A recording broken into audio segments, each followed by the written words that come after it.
ক্ষুদ্র নিগোষ্ঠী থেকে প্রথমবারের মতো কেউ জায়গা করে নিয়েছেন টাইগার ক্রিকেটের মূল স্রোতে।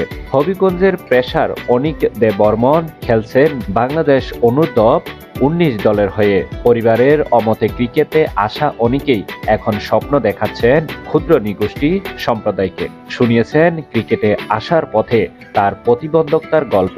তাকে নিয়ে উল্লাস কোচ নাজমুল ইসলামেরও।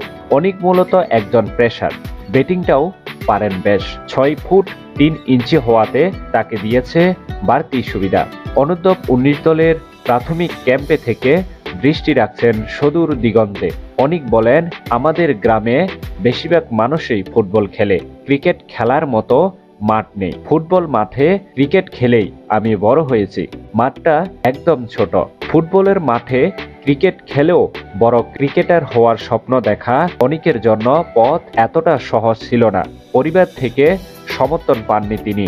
ক্রিকেট খেলতে হতো বাবার চোখ ফাঁকি দিয়ে। বাবা নিষেধ করতেন, তবু আমি পালিয়ে খেলতাম, মারও খেতাম। সেই কষ্টের পথ পেরিয়ে হয়তো এখান থেকে হয়ে উঠবে আগামীর তাসকিন। প্রিয় দর্শক, প্রতিনিয়ত নতুন নতুন ভিডিও পেতে আমাদের পরিবারের আপনিও একজন সদস্য হয়ে নিন এক্ষুনি।